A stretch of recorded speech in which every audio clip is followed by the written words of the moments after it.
Hello, everyone, and welcome back to another episode of Vegan Proteins Muscles by Brussels Radio. My name is Ben, And I'm Sawyer. and today we are going to be talking about our favorite content creators.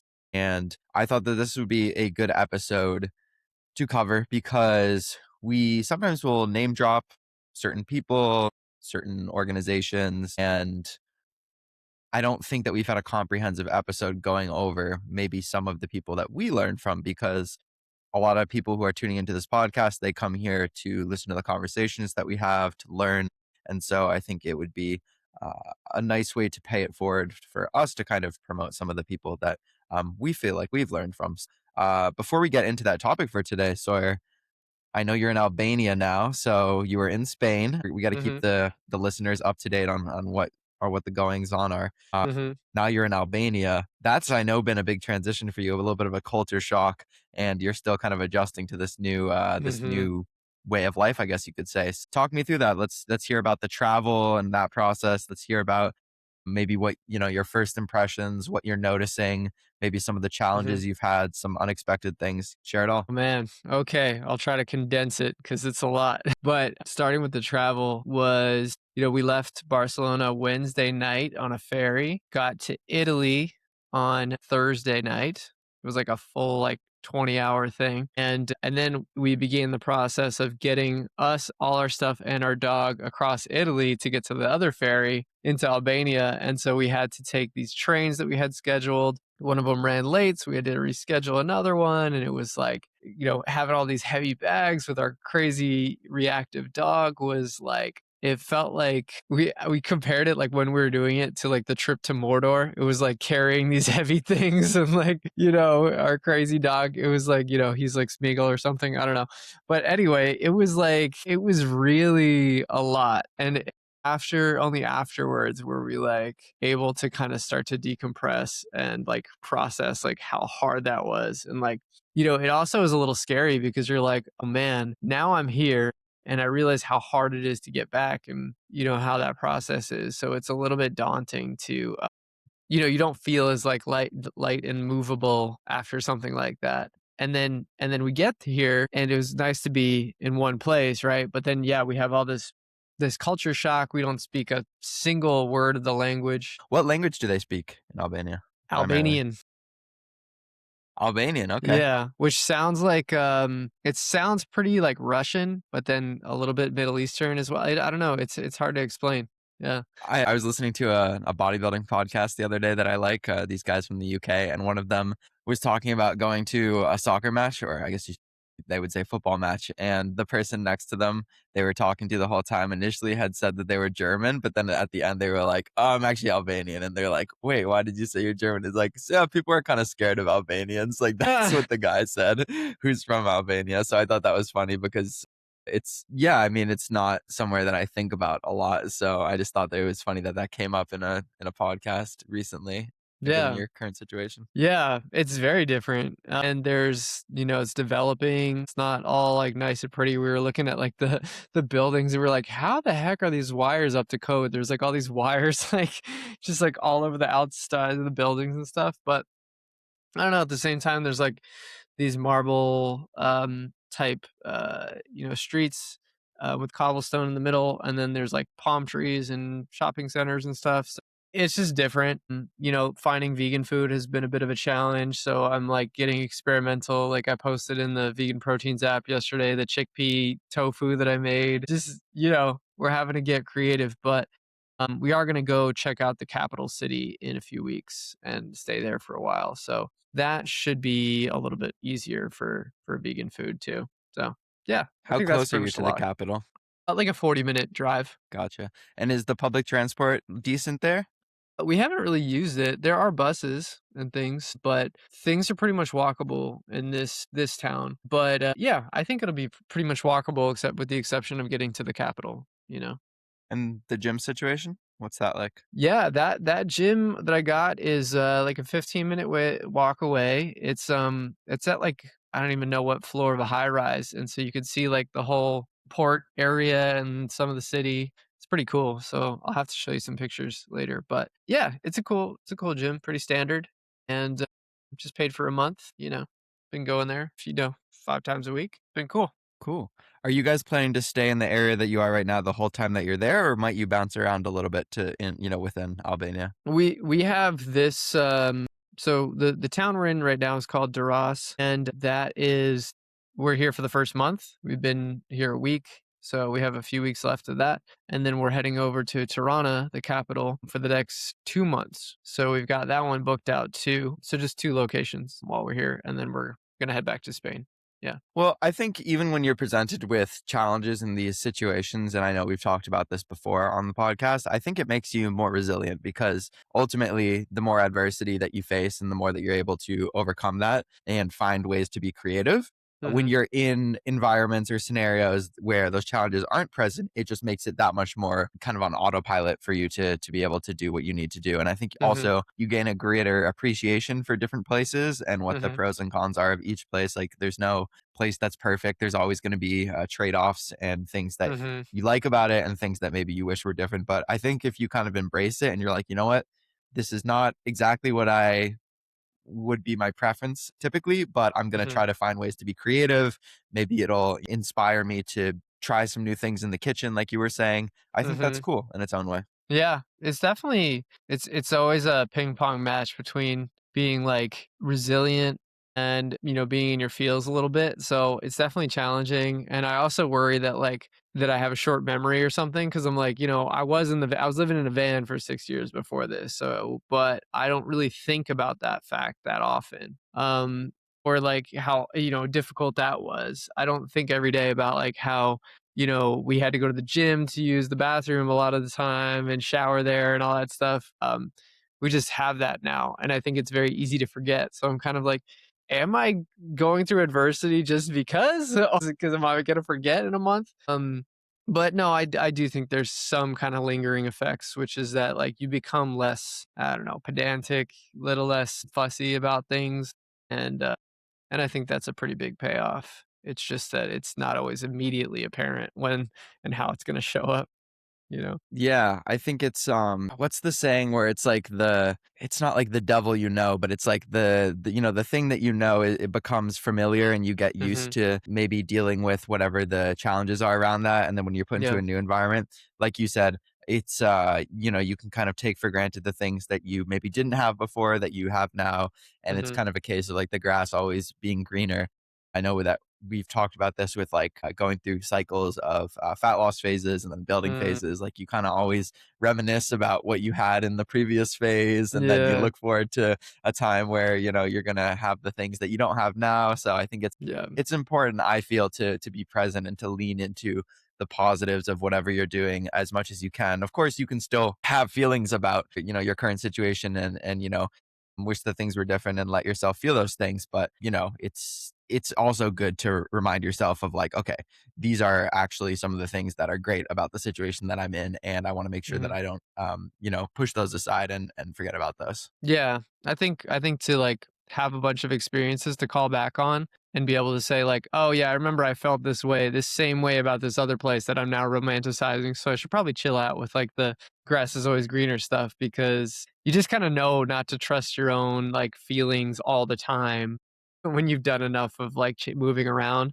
because you know that everywhere you go, there's pros and cons, like you were saying. And so it's dangerous to lean too hard into those feelings of romanticism of different times and places and phases and things because you're almost always glossing over all the difficult details of what you were feeling and doing at those times. So yeah, I think having different experiences helps you like just get out of your own head a little bit with that stuff faster at least. And on a fitness front, how are you feeling about where you're at with your own process and journey? I feel like it's been a little while since we caught people up Mhm. on how you've been doing and what you've been working on. We recently changed up your training split a couple times to kind of figure out like a Mhm. system. Like a lot of the exercises are remaining the same, Mhm. which I think is important and is a good thing because we're not completely overhauling your program. It's more of like a structural Mhm. reorganization of what is going where throughout the week. And I mean, we talk about this with clients where it's like the most important thing is that everything is getting done at the end of the week.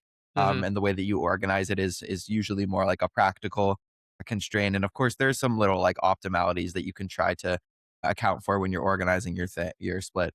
But Mhm. recently we changed over your split to kind of really just really make sure we're prioritizing the areas that you care about the most Mm-hmm. and make sure that you have the time and the energy and the attention and the focus to really, give those their due diligence. So, Yeah.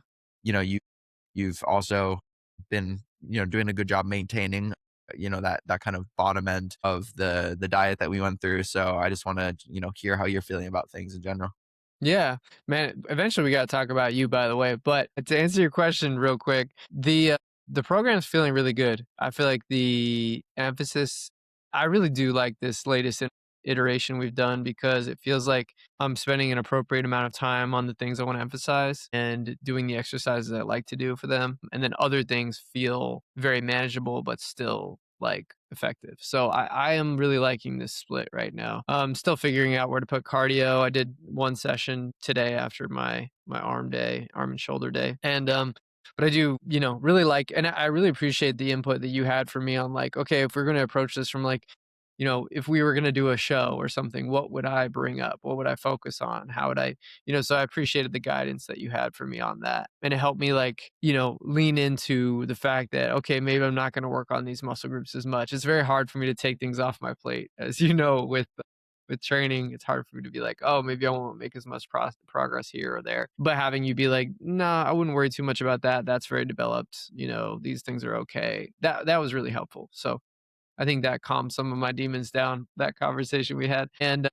then on the nutrition side, do you want to talk about the training first before do you have any I was just comments? gonna say, I think for yourself, like you have body parts that are definitely more important for you to bring up, like your arms and your chest. Those are Mhm. priorities. Mhm. Previously, it was kind of your upper back, which I think is still a priority. But I kind of said to you, I'm like, you know what? Based on what I'm seeing, I think your upper back is definitely one of your stronger body parts Hmm. now that we're leaner and we can kind of see, the work underneath it. And I think some of it is more structural than it is actually the amount of muscle mass that you have Hmm. there. Just muscle sits differently on people. Like, for example, people always tell me, oh my God, you've got, crazy traps. I've never really done like stuff for my traps. I don't really like do shrugs that much. It's Mhm. probably just a combination of my anatomy and maybe the way that I pull tends to, bias things more towards Mhm. upper back development. And so I have to work really hard on, trying to prioritize my lats and width over the thickness that I kind of naturally have. Mhm.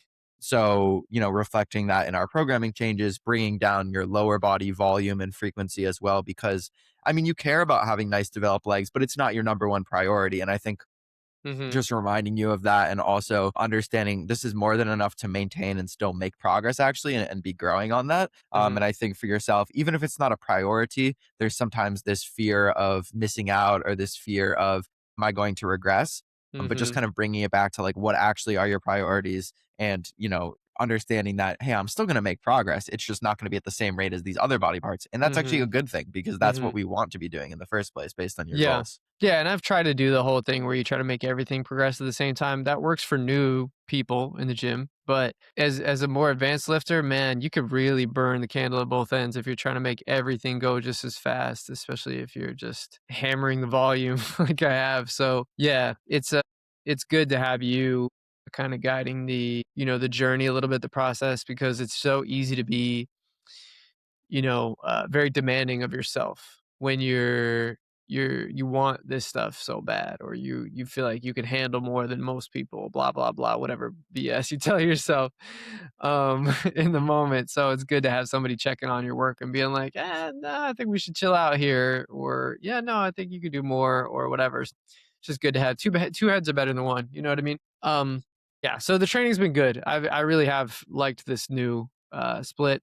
And then on the nutrition side, I have been my weights have been up a little bit. My body weight has been up a little bit, but I'm not super mad about that because the conditioning mostly seems to be holding. And this was kind of the goal anyway, was to eventually gain a little bit. So I have to be okay with the fact that that's happening. It's not like out of control or anything like that.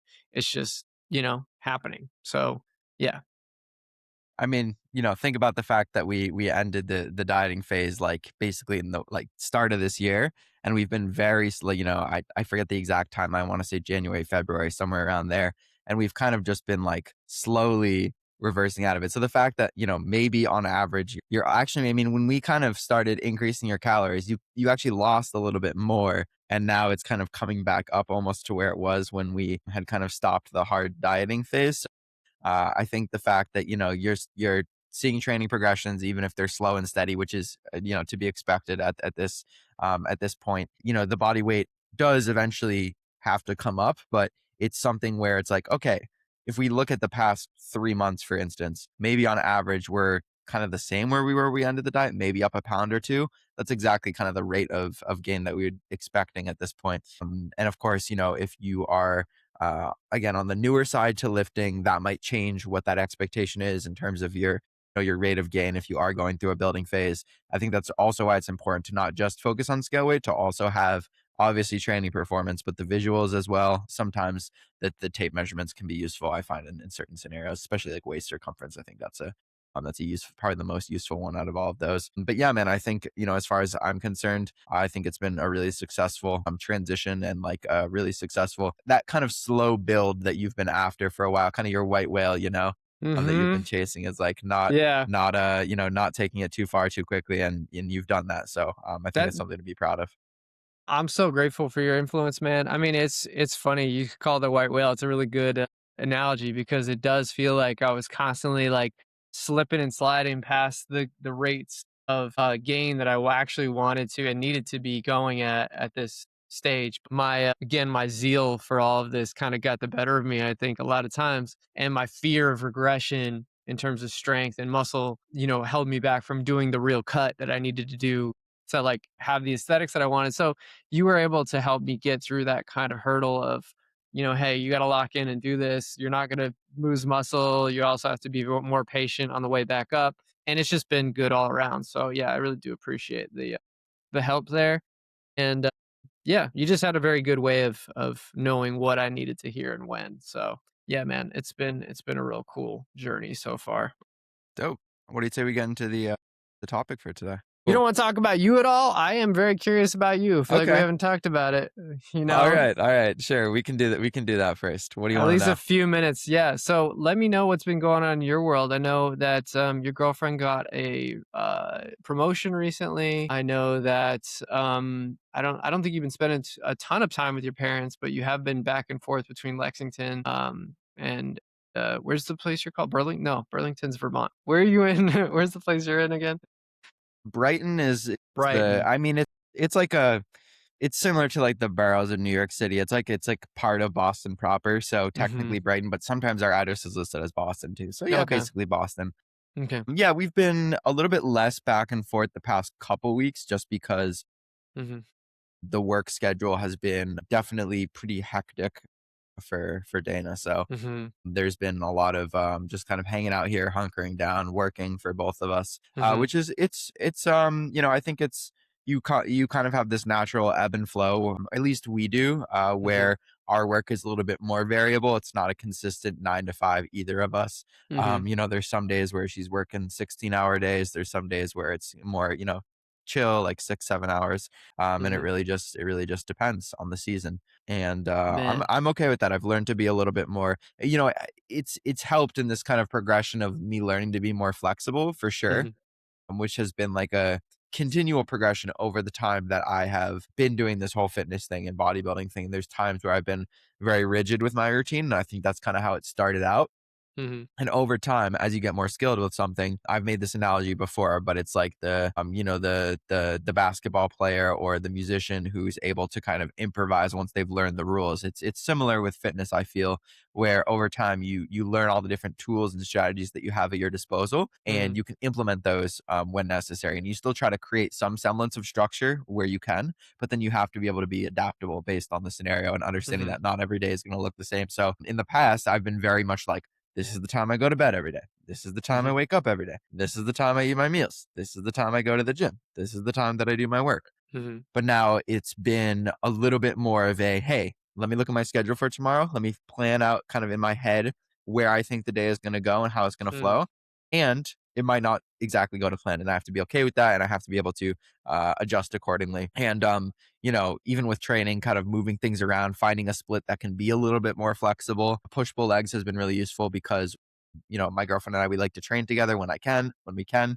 And I try to sync up my schedule with hers. So like, okay, she might need to take a couple days off because she's working 3 doubles in a row or something like that.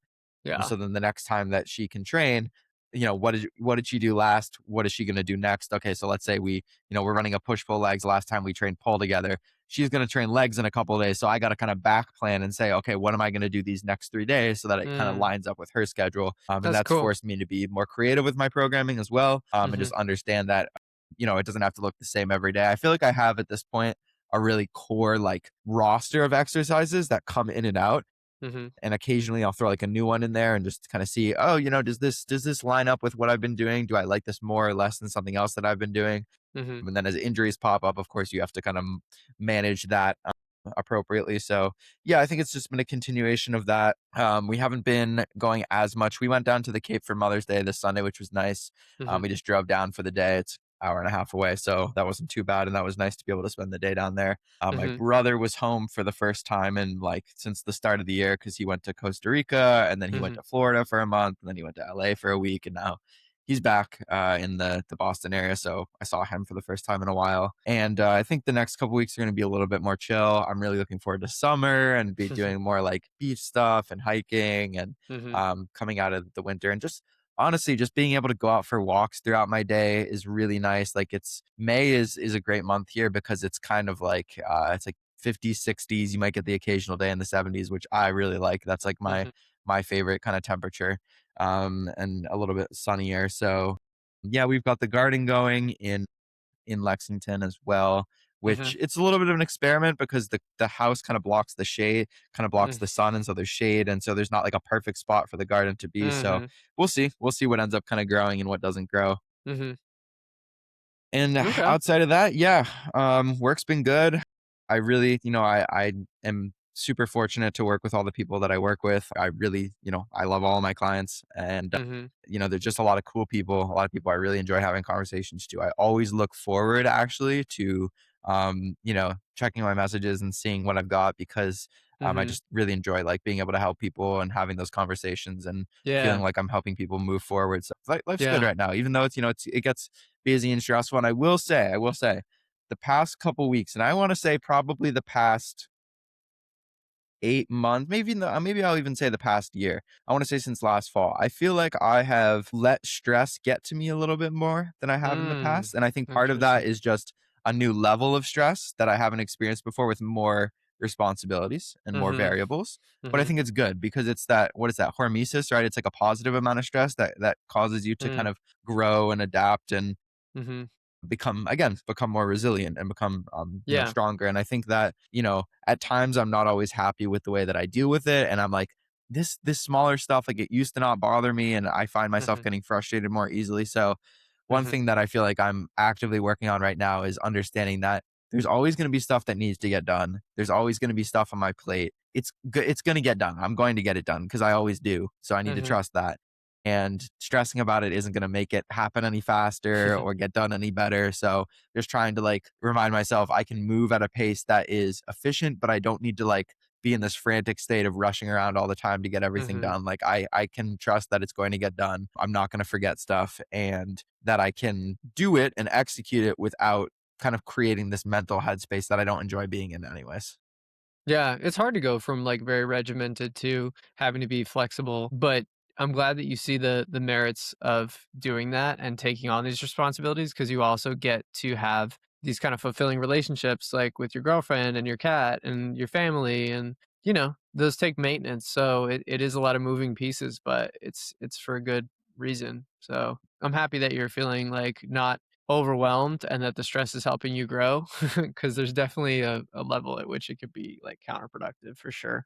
But that's good to hear. And I'm also, lastly, before we jump into the main topic, because I know it's been a while, we've been chatting because it's been too long since we've talked. If anybody can't tell, that you've been doing a lot of meal prep stuff that I've been like, especially here in Albania where there's not very many options. I'm like, dude, I wish I could make that. Like, I wish I had those ingredients available. That's something I'm really excited to do when I get back to Spain, actually, and we have an oven because we didn't have an oven last time we were in Spain.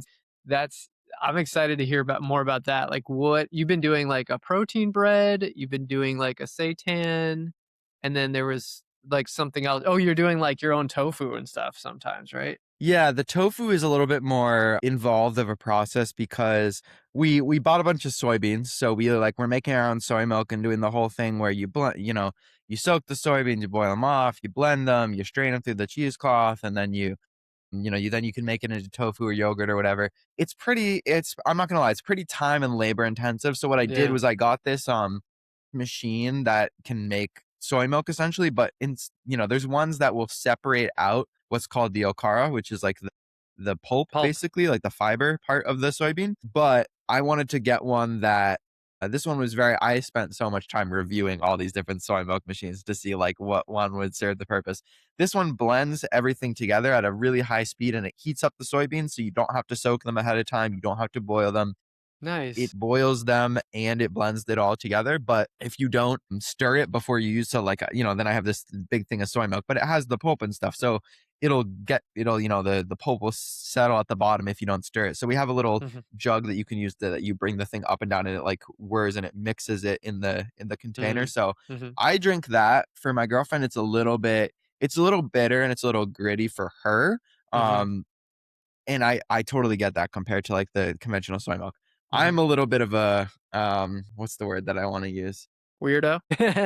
Weirdo. I'm Neanderthal. Like I'll just drink whatever. I'm like I'll eat or drink whatever. So it's like it's a lot cheaper. So I'm like I can put that in my coffee. I don't notice a difference. I can put that in my cereal. I don't notice a difference. So I'll drink that and then I'll get like the nice store bought stuff for her Yeah. because I probably go through more of it with smoothies and cereals and all that Mhm. stuff too. So I've been making the own soy milk, and then if we want to make our own yogurt or tofu, we either then have to take that and strain it through a cheesecloth, or just buy like soy milk that is just water and soybeans from the store. So like Eden Soy or Mhm. West Soy, one of these brands that's just like water and soybeans for the Okay. ingredients, and then you can make a. But yeah, Here I've been doing the yeah. protein bread. Sorry, go ahead. I was gonna say, I wonder if you had like if you could have like the soy milk, but you had like have you ever seen like the water boilers? They'll have like the strainer that when you're pouring out of the water boiler, like it has a strainer at the top or it's a spout, so like Mhm. stuff won't come out. You could do something like that maybe with the soy milk and have like Yeah, get rid of some of the fibrous stuff. totally. But I don't know. Totally. That's cool though. I would No, definitely do the same that's a good thing. idea. Like I'm not picky either, so I'd be Yeah, like you too. yeah. So I've done that, make the bread. The bread is basically just like I make it in the bread machine, but it's just like kind of a mix between it's half regular flour and half Vita wheat gluten. And then like Mhm. the liquid is soy milk.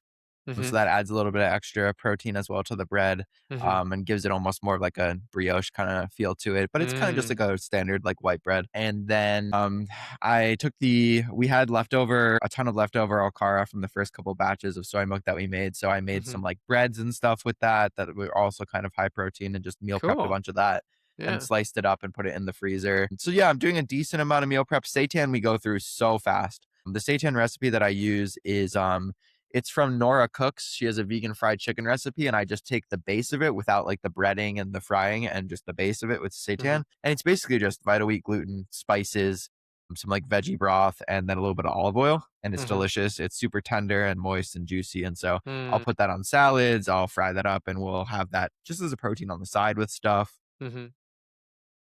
Then other stuff I've been eating recently, a lot of, throwing edamame puffs and stuff. We've been eating a lot of the Kite Hill Greek yogurt. We want to try to Love make it. our own yogurt and see if we can get like a better yield from like, okay, if we buy the Eden soy and like make it ourselves in the instant pot, is that more efficient? Mhm. I think the Eden soy you can get for like cheapest I've seen it is like 3.30 or something a carton, although usually it's more like $4 or something at the grocery store. Mhm. But if that quart of soy milk then yields us way more yogurt than, Mhm. the $5 Kite Hill Greek yogurt, okay, then that's a case of that might be worth it. So that's kind of next on the experimentation. That's cool. Sometimes we get another thing is sometimes she gets free food from her work. So she'll bring Mhm. stuff home. It's not always the most necessarily macro friendly, but it's usually pretty delicious. So I try to, I work that in to what I'm eating as well. Like that might not be like the whole Mhm. thing that I'm eating. For example, this past week, she brought home these chickpea wraps. So they're Mhm. like chickpea salad wrapped in like a tomato wrap or whatever. And they're really good. They're really tasty. And they've got veggies and chickpeas in there. So Mhm. Yeah, there's like some mayo and stuff, but finding a way to incorporate that a little bit. She brought home like a giant watermelon that they had left over of. That's obviously super easy because I Mhm. filled like, I kid you not, cutting that up, that beast, that was like the biggest watermelon I've ever seen or cut up. I probably had like 8 Tupperwares full of just cut up watermelon that I'm gonna be making my way through, and it's Wow. summertime, so I'm jealous. yeah, I think we've kind of like, since we've met, obviously it was a little bit chaotic, like finding a place, getting a place, settling into routine. But now we've been doing a little bit of a cut together, which has been fun Mhm. because she's been wanting to do it too. And she's been getting really into, I mean, she's been really like loving training together and getting into Mhm. the gym together. And like Mhm. she's been making really good progress. And Cool. seeing her physique change, and that's been exciting for her and exciting for Mhm. me too to see that. And kind of just making these small changes, right? Like changing our sauces and dressings over to like lower sugar, lower fat versions, and Mhm. trying to find more like protein rich versions of the foods that we eat. So these really small changes over time that Mhm. we've been making, but it kind of, it compounds and adds up, and you see It those. does. So it's been like a stress free way to, just work on, being healthier over time. So it's been fun. Cool, man. Well, that's awesome. Sounds like it's all trending in the right direction and you guys are enjoying life together, which is what it's all about, man. So that's cool. And, you mentioned Nora Cooks, and I'm wondering, we could use that as a transition into the topic because, yeah, I didn't even think about all the recipes that I've accumulated over the years and where they come from, but that could be a good starting point. Like, do you have a go-to place? Is she Nora Cooks like your go-to, or do you like where do you go to for most recipes? I would say so. Yeah, Nora Cooks. We've probably made the most recipes from her, and every time I make a recipe from her, it's really good. So we made Mm, her collard green recipe. We used that when we catered Danny's birthday, and that was a mhm, huge hit. Everyone loved those. mhm, We've done her lentil loaf. We've obviously done the seitan. mhm, Anytime that I want to look up like a recipe for something, I see if she has something similar first to start. mm, mhm, Obviously, vegan proteins, like we have a ton of great recipes here in our app and with our membership. So sometimes I'll use some of mhm. those. Yeah. But I would say she's a really good resource for recipes, and Mm. I find that we use her recipes a lot. Cool. I don't do as much recipe making. I'm pretty like basic. I'll just do, random things, but I really do hope that when we have a more long-term place that I'm going to be doing more like batch prepping things and like cooking things of my own, like doing the breads and I don't know if I'm going to make tofu. That'd be kind of cool. But I will say that yeah, I definitely check vegan proteins a lot. There's so many recipes that I'm not even aware of, and in the recipe book that we have on the app, it's really extensive. So I've pulled that up a few times and been like, oh, maybe I'll try this. Another one that I will sometimes use, usually around the holidays, because they're a little bit less health focused, is this blog called "It Doesn't Taste Like Chicken." I don't know if you've heard of it. Yeah, she's awesome. She's a super sweet person, but she has really good tasty recipes that, I've made a pumpkin pie from there. I've made like a soup from there, and people are always pretty impressed, even, the non-vegans. So that one's pretty cool. Yeah. So that's probably my go-to besides vegan proteins for like more holiday Yeah. type stuff. Something random that I just thought of, that might be something, I know you've been kind of a little bit more limited in your food selection in Albania. I don't know if Mhm. you're familiar with like how you can make Vital Wheat gluten slash seitan yourself by rinsing like the loaf that you made and then getting rid of the starch. I wonder Mm, if you could do something like that, like with the chickpea tofu that you made, or like with mm, because the fava bean tofu, like the soy free tofu from Big Mountain Foods, mhm, that has like is basically all protein. I'm guessing it's a similar kind of process where they take the ground bean flour, they add water to it, and then they kind of rinse off all the starch uh, until it's basically just protein left. Labor intensive. That's the downside, right? Obviously. I'm open to And it. hard to know the macros exactly, so to speak, Yeah. but it's kind of like the same thing where it's like, okay, let's say you cook a Beyond Burger and you're cooking it in the pan and some of the fat is coming out of it, and you take it off the stove and you're like, you press it with a paper towel maybe because it's pretty greasy and fatty, and Mhm, you're getting some of the fat like out of it. mhm, Okay, you don't really know how to track that because you're kind of taking some of it away, but you're mhm. still, at the end of the day, you're still taking away a little bit of the fat out of it. So it's like, even if you Yeah. don't know it perfectly, you're still getting kind of the outcome that you want anyways. Mhm. That was a total tangent there. Mm, So I didn't even think about like recipe creation before we came mhm. here, but obviously check out the Yeah. Vegan Proteins YouTube channel. We've got a ton of recipes on there. Check out our membership because we have hundreds here.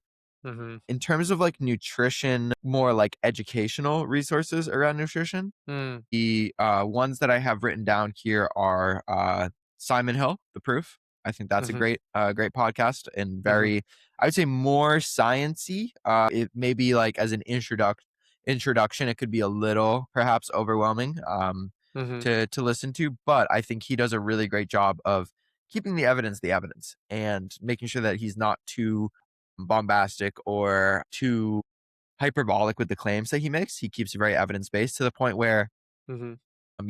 talking about another podcast, Iron Culture, Eric Helms talked about him in like one of their most recent episodes. And so, like, I think the fact that a plant based or plant forward, evidence based nutrition podcast is getting more mainstream recognition. I mean, the proof is huge. I think Simon has got like over 1 million followers or something like that at this point. Mhm.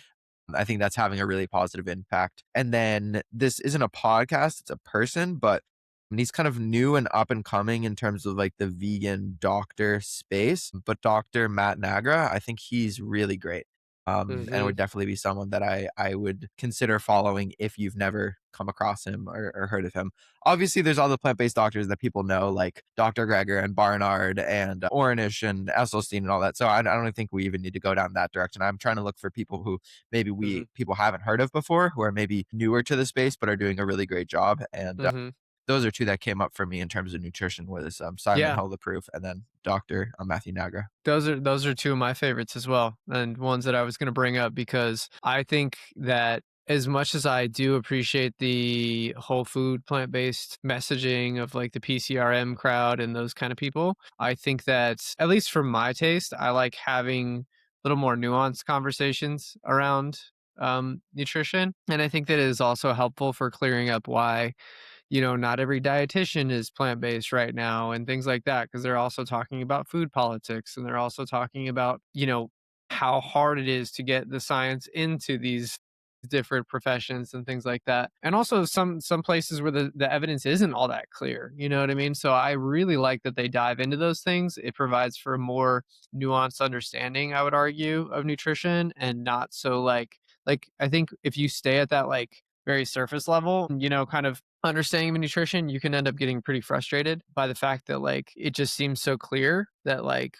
we should be all eating plant-based. Now that's still the case, but at least you could see more reasoning behind why people are confused and where the misinformation comes along and how people get tripped up on like mechanisms as opposed to outcome data, and the kind of grifters that are in the space of nutrition now. So I really do like these science communicators because they really break it down in a way that just processes it for you, and like they don't shy away from, especially like Dr. Nagra, he doesn't shy away from like calling people out who are spreading misinformation, whereas I don't feel like a lot of the other doctors and things will really even address that much controversial stuff. I don't know if you agree with that or not, but Yeah, I think it's a product of the times as well because it's a different generation. Most of the doctors who've kind of more aligned with the whole food plant-based message. I think Dr. Manil Patel came on and he's another great resource.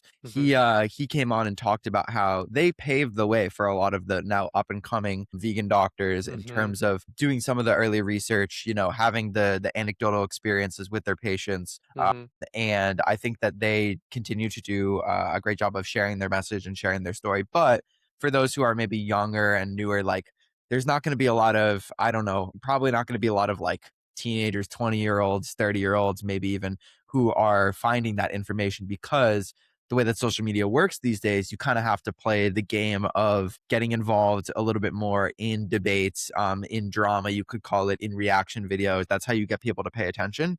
mhm, And it's just not the world that some of the, the plant-based doctors, well, I'll just group them in as that, grew up in. And so they're not going to play that game. They're not going to like, cause they're more worried about actually day to day who they're seeing in, the clinics and that sort of stuff. They're mhm, focused on that and maybe giving the, talks and speeches every, now and then. mhm, So I think it's important to have a mixture of these things and a mixture of messages mhm, because maybe for folks who are in the older demographic, hey, maybe that message aligns more with them, and they don't want to listen to the debates and the back and forth and the the quick social media quips. So I Mhm. think it's important to have a variety in the space, and I think that that's something that we should emphasize. Totally agree. Another person that I wanted to mention was Dr. ''ANGHE'' who I I'm was actually just going to gonna say interview her too. I'm Yeah. going to interview her tomorrow on the Woo! podcast. So I don't know if this one will be coming out after that one's been released or before. Mhm. If it's already come out, go and listen to that. We're going to be talking about GLP-1s. We're going to be talking about, do they cause muscle loss? Mhm. What's the truth behind that? Talk a little bit about gut health. That one's going to be a great episode. So Yeah. if that hasn't come out, I'm you can look excited. forward to that. If it has, go check it out. And she was another one that that came up when I was kind of making my Yeah. list. Yeah. No, last note on that, I think, is, unless you have more, is that Angie is one of those science communicators who is not afraid to call out misinformation, but she's also very focused on the practical, and she wants to get people to understand what's going to actually affect their health and their situation. So I think there are lots of very good science communicators, and they always bring it back to the real and the practical and what are the next steps that you can do. And she's definitely in that camp. So that's really cool too. Oh, also last mention, unless you have any more, is Carolina Schneider, her registered dietitian, who is such a sweetheart, but also just really, really knowledgeable and very practical as well. And I feel like people that kind of cluster together, like Dr. Angie and Carolina, they kind of stick together because they have a similar ethos and they bring out the science in a way that I think is very palatable, but also very just very effective. So I want to shout out both of those two. Yeah. Yeah, for sure. I'll try to make sure I put all the people that we're mentioning, like links to Hmm. their bios and their information in the show notes. So, okay, Nice, that man. was mainly nutrition. Do we want to talk a little bit about maybe evidence-based like fitness and training and more specific to what we're actually doing in the gym? I think that could be a good place to go. Yeah. Maybe like kind of coaching specifics if you're self-coached. The first one that I have written down here is 3D Muscle Journey, 3DMJ. And I think that they are a collection of coaches who they've they've walked the walk. So a lot of them are competitive bodybuilders. So I think they're all actually competitive bodybuilders and power lifters, many of them as well. And they've been coaching for decades, lots of combined experience, lots of wisdom there, sharing practical tips on Hmm. um, it's a lot of they introduce the principles. Eric Helms has a series of books called the Muscle and Strength Pyramids, and there's also like a diet version of that, a nutrition version of that. Those are really good fundamentals. If you're not sure where to start with those. Those are going to Hmm. tell you what's the most important, where should you put most of your time and energy, what's less important, what are kind of the smaller pebbles as opposed to the bigger rocks. And Hmm. it kind of lays it out in a very hierarchical structure that's easy to understand. Hmm. And it's evidence, it's evidence informed. They use their practical experience working with people. They also incorporate the science. It's a great blend. They have tons of podcast episodes. That's And going they to be one of update the it top all the ones on my time list. too, right? As we learn more, they're constantly updating it, which I really appreciate about them. And I mean, even Danny had us. You had already read it, but she had us read those books before we even. She was just like trying to make sure we covered our bases and didn't have any blind spots before we started coaching people. And I appreciated that she had us do that because, even if it was mostly review, there was still some stuff that I learned from those, and they were really good reminders too of like what are the most important things to focus on. So yeah, I think those are a good place to start with recommendations. Some other ones that I have written down here are the Revive Stronger podcast. That's Hmm. hosted by Steve Hall, who's a bodybuilder based out of the UK, but he's been interviewing people in the evidence-based fitness space for about a decade. Hmm. And he's got like over 500 episodes, I think, at this point with like industry experts. He does a really great job doing his research on the guests, asking them important questions. Oftentimes, if there's a new study that's come out on hypertrophy research or on nutrition, he's interviewing people, but he also talks to people, bodybuilders who are kind of in the trenches, coaches. So I think that's a really great resource. The Hmm. Iron Culture podcast is another one that's a good blend of like practical. So they'll interview athletes, powerlifters, Olympic weightlifters. They have historians to talk about the history of lifting. And where that kind of comes in. So it's what it sounds like, iron culture. It's everything that is kind of surrounding lifting, strength, and physique sports. There's a good blend of science and Hmm. humor and evidence-based topics. So that would be another good one. I think they cover some pretty unique topics in that one as well. So those were two more that I had written down. Yeah, and then on the side of short form content, because I think most of the things we've mentioned so far have been podcasts or YouTubes. I think I know you think I don't know how you feel if your opinion on him has changed, but I really like Ben Yanes. I think he's really good at educating. I think he's come away from some of the stuff that you're talking about. Like he maybe had been a little bit too dogmatic at first, but his knowledge of anatomy is very good. And he also spends a lot of time breaking down and talking about topics that I find really interesting when it comes to just anatomy and physiology stuff mostly. So if you're interested in that stuff, you want to know about how the body works, if you want to have breakdowns of like why different exercise variations could be better for some people or others, he's got a lot of good ideas and good content, in my opinion.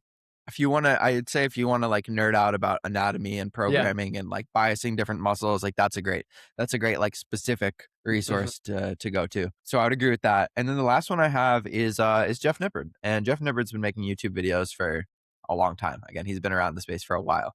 Mhm. And I think he puts out just good. It's rare to see a channel that has such a huge following as he does, and somebody who he's competed in natural bodybuilding, he's competing in powerlifting. He's interviewed a lot of industry experts over the years. He puts out very well edited videos and very easy to follow and understand, but he incorporates, the science in a practical way. And I think that for anyone who's trying to get like introduced to evidence-based fitness, I think he's a great resource. One that actually has, I think, also gotten a lot better over the years, who's also has a massive audience, is Jeremy Ethie on YouTube. Like he Mm, used to be somebody who I was like, I don't really know how I feel about, the content that he's putting out, but I think he's gotten a lot better over time. mm, It's kind of similar to Jeff Nippard, where it's like more edited, talking about the science of hypertrophy research. mhm, He actually did a study with Kasim Hansen, who's another person who's like big in like the biomechanics anatomy space. They did a study comparing basically similar exercises, but they used prime machines. So prime machines are a type of machine where you can change what's called the resistance profile, which fancy way for saying some exercises are hardest in the stretch, some are hardest in like the contracted position. So you'd think about like the bicep curl, like, at the bottom when your bicep stretch versus at the top when you're squeezing it. And so they took the same exercise and they can use these machines to manipulate at what point in the range of motion is the hardest, and they compared the differences. So I think he's somebody who's gotten better over the years, Jeremy Ethie. But mhm. Jeff Nippard was another one that I just wanted to mention because I think he's done a really great job over the years. Hmm. Yeah, I don't watch those as much, but I trust your thoughts on that. I really do like the long form content better for the most part because like the podcasts and the 3DMJs and all that stuff because I mean, this is what I do for a living for one thing, but also it's just it's nice to have all the context because I think it's, if you watch too much short form content, like if you watch I would argue if you watch too much short form content, you might end up with more questions than answers in a lot of cases, like nutrition included. But at the same time, I think there's so much short form content that it kind of adds up if you're paying attention to enough things. Like you can kind of get answers to some bigger questions if you've kind of been watching and following along for a while. So, yeah, I think it's just a personal preference thing for the most part, actually, now that I think about it. Totally. So for more vegan specific ones, I have some that are one that's a little bit more fun. This is a YouTube channel that's I would say pretty unknown. It's called Totally Forkable. She doesn't make videos super often, but she Mm, covers really interesting topics on like just like positive vegan news about, little like wins, whether it's legislature or some hmm company, coming out with a new plant-based product, or interesting topics. Like there was the whole Vegan Dale thing. Did you ever hear about mm, that? It's basically like this big like vegan festival, and there's this controversy around it. So she'll cover like different vegan related topics, hmm and I think she's funny. Like she's got like a background, I think, in like acting and comedy. So that's a cool channel that is just a little bit cool. more fun to check out. There's Earthling Ed. Earthling Ed, I think, is He's the goat, one of man. the yeah, I mean, he just knows how to have conversations with people and really get down to what it is that they're trying to say or express and challenge some of the beliefs that they have in a Hmm. way that is not confrontational, or is at least confrontational as it can be. It's kind of just meant to get them thinking about what he's saying in Hmm. a very logical way, and he's very well spoken. He's had these conversations so many times that he's I envy the fact that it's like he's got what I deem as like that's the perfect response every time. Like, and I'm sure he gets frustrated sometimes, and he wishes like he could have these conversations a different way. But he'll go to different college campuses or like public spaces and just have conversations with people about veganism, Hmm.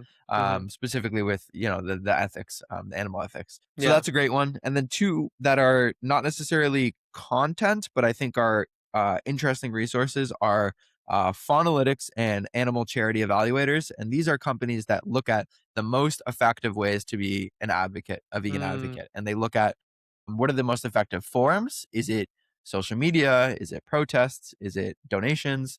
That's more Faunalytics. And then Animal Charity Evaluators just looks at what it sounds like. It looks at all these different resources, all these different charities that you could give money to and that you could mhm, donate to. And it says, where's your money going to go the furthest? And this gets talked about, I think, a decent amount in Robert Sheik, who's a friend of Vegan Proteins and the podcast. Like he talks about this in his book, The Impactful Vegan, about like where does your money kind of go the furthest and where can you have the most impact. mhm. And so if you're wondering kind of how can I have more of an impact, if you do want to donate, what does that look like? Those would be some good resources, I would say. So Cool. that's all I have really. Okay. I have some pop that popped into my head. So, and of all the different categories, so I feel bad. This is like a catch-all. So I guess on the same topic of being just like a general vegan type resource, Denny Ishay. Denny Ishay is really, really good at. He makes like comedy sketch type things, content, but also like His someone. his Yeah. Instagram username is like lifting vegan logic, right? Well, he So changed he people can changed can it find. to He Danny changed it. O'Shea. Oh, okay. Yeah, to like Okay. be less like, Interesting. to not shoo as I many got it. people away with the vegan name. Okay. But Formerly known as lifting vegan logic. Okay. yeah, yeah. So he's great because he will just kind of do short form content of like these different arguments that people will give against veganism or these kind of mental gymnastics that people will do. And so he kind of really highlights the absurdity, but also highlights the evidence against some of these arguments. And then a nutrition one, because I really like him because he's very like relatable, is Derek Simnet. He's Canada based. He's in BC, and he puts out really good like relatable content. And I don't know, he's a nutritionist, but he's not like hitting you over the head with anything. He's just like, hey, here's how I live, and here's how I get my nutrients in, and here's some recipes you can try.